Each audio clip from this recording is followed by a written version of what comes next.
A driver is travelling at night. The road ahead is clear, then, without warning, someone steps out in front of the car.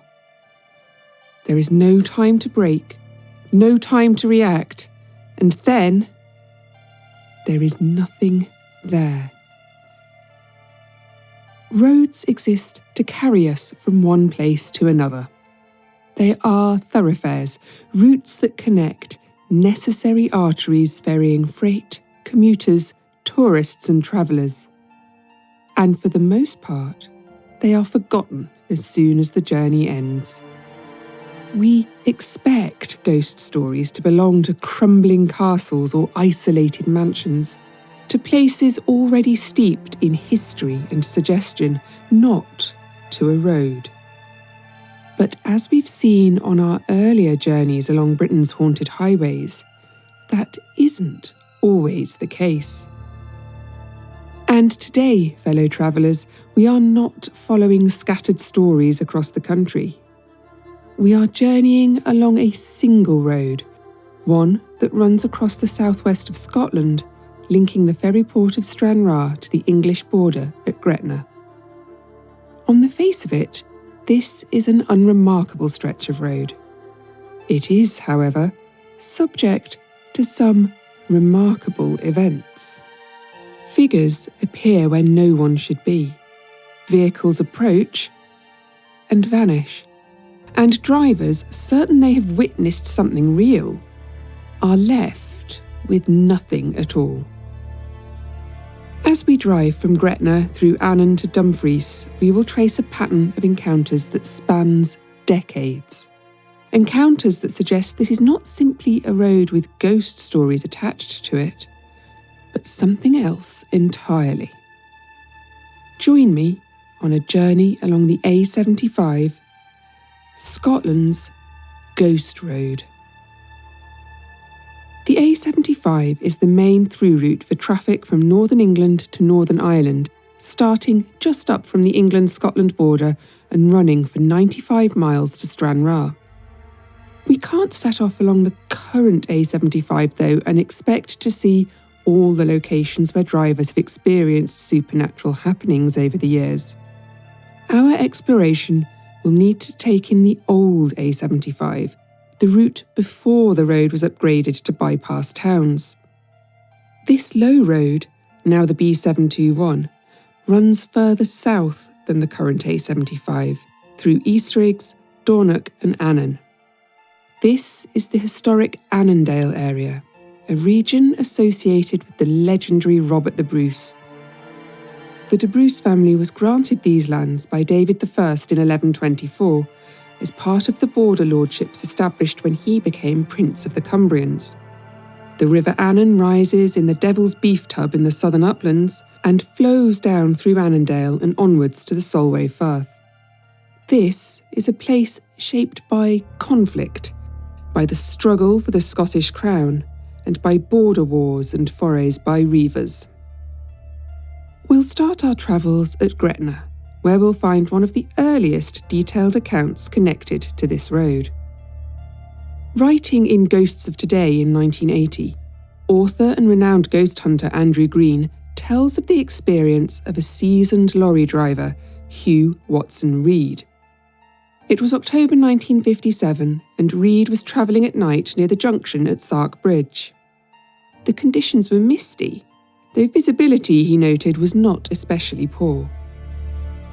Suddenly, without warning, a couple stepped out into the road in front of his vehicle.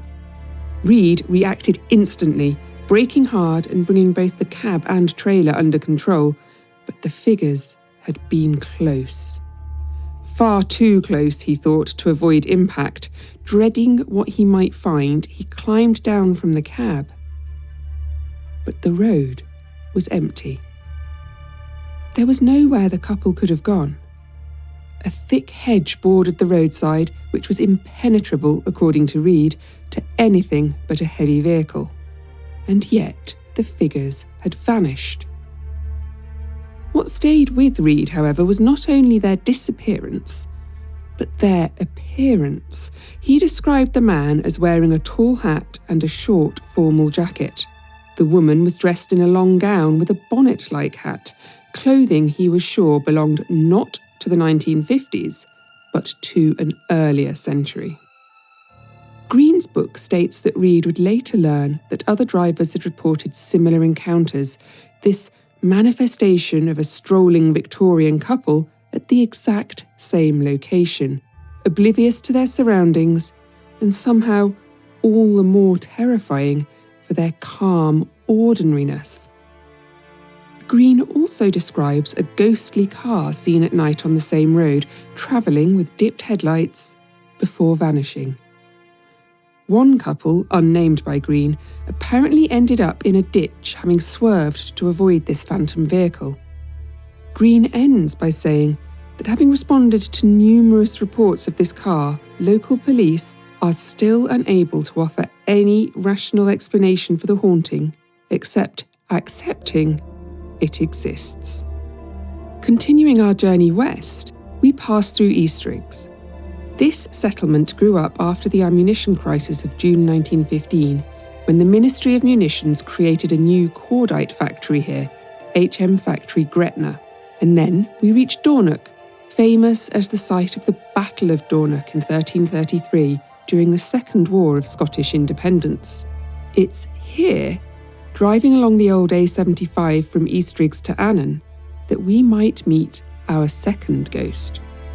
In July 1997, Donna Maxwell was driving this route home at night with her 2 children in the car. She later reported seeing a man step into the road ahead of her vehicle. He was far too close, and she braked hard, instinctively closing her eyes as she prepared for impact. When she opened them, the car had stopped, with nothing but empty road ahead of it. Believing she must have hit someone, Donna contacted the police. Both she and her children described the man as being of average height, aged in his mid-30s, and wearing a red top and black trousers. A search of the area followed with tracker dogs and heat-detecting equipment, but no evidence of a collision was found. There was no injured person, no animal Donna had clipped, no damage to her car. Nothing. A description of the incident was later circulated in the local press, but no explanation emerged. We're now approaching the town of Annan and the stretch of the A75 known as the Kinmount Straight. It was here, in March 1995, that a couple, often named as Garson and Monica Miller, were driving at night along a clear road when a figure appeared in their path. Monica later described him as a middle-aged man, dressed in a cloak or monastic robe, and holding a sack in his hands. There was no time to react, and while they didn't feel any impact, they were certain they must have struck him. When they got out and checked the road, there was nothing there. Still convinced that they may have hit someone, the couple reported the incident to the police. Unsettling as all these experiences must have been, they are nothing like as extreme as what has perhaps become the most well-known and certainly the most debated haunting on this section of road. It was documented by parapsychologist Peter Underwood in his 1974 book A Gazetteer of Scottish Ghosts. Underwood recounts that in April 1962, 2 brothers, Derek and Norman Ferguson, were driving along the road between Dumfries and Annan, nearing the end of a short holiday. It was late, but the night was clear, with the road ahead visible in the moonlight. For a time, the journey was uneventful. Then, something crossed their path. A large hen appeared in front of the car, flying directly toward the windscreen before vanishing at the point where impact seemed inevitable. On its own, this might not have seemed especially frightening, but what came next was. First, a woman emerged, running towards the car with her arms outstretched, before she too disappeared. Then came an onslaught of figures, animals, a screaming man with long hair, forms that rushed at the car from all directions only to dissolve as the car bore down on them. The road, which moments before had been empty, was crowded with impossible, horrifying movement. Inside the car, the atmosphere changed. The temperature dropped and control of the vehicle became difficult. As Derek would later recall, my hands seemed to become very heavy. It was as if some force were trying to gain control of the steering wheel. He described a sensation as though something were interfering with the car, and the sound of high-pitched laughter as if they were being mocked. The brothers pressed on, swerving and braking, trying to avoid the myriad forms. Eventually, Derek brought the car to a halt. What followed was, if anything, worse. The vehicle began to move violently, rocking from side to side as though struck by an unseen force. When Derek stepped out, the movement and noise stopped, but as soon as he climbed back into the car, it began again. He felt there was nothing for it but to try and continue their journey in the hope of reaching the safety of the town. Derek was struggling to stay in control of the car when ahead they saw a new shape. A furniture van, its rear lights glowing red in the darkness. They felt relief at seeing something ordinary on the road, until Derek realised he was closing the distance too quickly. He tried to react but found he couldn't. His foot would not move from the accelerator. Screaming at his brother to prepare for a crash, he braced, and then the van vanished. The road ahead was clear. The experience, which had lasted close to half an hour, ended as suddenly as it had begun. The Ferguson account is extraordinary and is still retold in books and online. It is in Railway Ghosts and Highway Horror, published in 1992, in The Encyclopedia of Ghosts from 1999, and Flustered Phantom Chickens and Spectral Removal Men even get a tongue-in-cheek mention on the Great British Folklore and Superstition map, published in 2020. But is it perhaps too extraordinary? Peter A. McHugh, a retired clinical psychologist with a long-standing interest in the paranormal, has expressed doubt about its historical reliability, noting that even Underwood himself later admitted he was never completely happy with the story. And yet, despite these reservations, the account persists, not in isolation, but alongside other reports that share the key features of figures in the road, near collisions, and the overwhelming certainty on the part of those who experienced them that what they saw was real. As we continue west toward Carrutherstown, the road runs close to the grounds of Kinmount House, a stately home on an estate with a long history in the region. It's here that another encounter has been reported.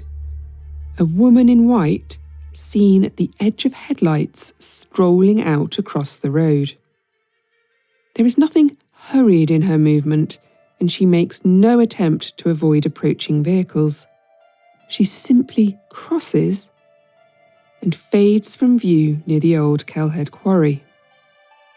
Though the history of this estate goes back to the 12th century, the current Kinmount House was built between 1830 and 1820. It was used as an auxiliary hospital during both the First and Second World Wars, so could the woman in white be an echo from that time? An ordinary, unrushed moment caught in an ever-repeating loop.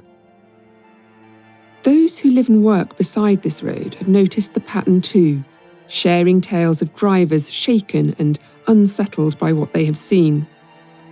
Many of these are long-distance lorry drivers with no connection to one another, but still describing the same mysterious figures in the road, near collisions and vanishing vehicles. One account, given to the BBC by Bob Sturgeon, who used to run a roadside snack van, concerns a recurring sighting of a group of bedraggled people trudging along the road. Some carrying bundles, others pulling handcarts, the misty figures look medieval, like travellers who have slipped through from another time. And as we reach the final stop on our journey, the town of Dumfries, known as the Queen of the South, we have time for one more apparition. One night in December 2010, Derek McCall was driving here when an elderly woman walked straight out in front of him. Derek was travelling at 60 miles an hour and slammed on his brakes, knowing he would not be able to stop in time to avoid her. But instead of the expected collision, the figure vanished, leaving Derek shocked and shaken by what he had seen. What should we make of these experiences? Over the decades, the details of the apparitions on this road vary, from a Victorian couple to a hooded man to a figure in modern clothing and even animals, disembodied voices and other vehicles. Despite these changes, the structure of the hauntings remain remarkably consistent. A driver is travelling at night when a figure appears in the road. There is no time to avoid what must be a devastating impact, and then nothing. In some cases, the experience lasts seconds. In others, far longer. But always it leaves the same questions behind. What just happened? And why? Some of the accounts we've explored on our journey are well documented. Others are debated, and unfortunately there are very few contemporaneous reports or records. Some may be misinterpretations, tricks of the light, or the result of fatigue and expectation. But taken together, they form a pattern that is difficult to ignore. And while there is no single event that explains the phenomena reported here, no documented tragedy that aligns with the sightings, the land itself is not without history. The surrounding landscape has seen centuries of movement, of people travelling and working and sometimes fighting, crossing between Scotland and England. Nearby waterways have claimed lives. In the 19th and early 20th centuries, local newspapers document multiple drownings in the area. A 5-year-old boy, a railway worker, a young maid, a quiet pattern of loss played out along the rivers and pools. In Dumfries in 1659, 9 women were convicted of witchcraft and strangled at the stake, then burned at White Sands. And the road itself has a reputation for being dangerous, suffering hundreds of accidents, a lot of them fatal. And perhaps that is enough. Not a single defining moment, but an accumulation, a layering of events, impressions, and memory leading to the same experience, reported again and again across decades, establishing modern folklore. That is what makes the A75 so unsettling. Not that something appears, but that it keeps appearing with such consistency that it feels less like chance and more like a feature of the road itself. A road where the expected rules no longer seem to apply, where distance collapses and where solid objects fail to remain solid, where the act of driving, of seeing, reacting and understanding becomes uncertain. So, if you ever find yourself travelling this road after dark, with the headlights stretching out ahead of you into mist and empty distance, take care. Because on the A75, you are not just travelling along a road. You are passing through everything that has happened here before. Thank you for watching, and if you've enjoyed this journey, please subscribe for more explorations like this.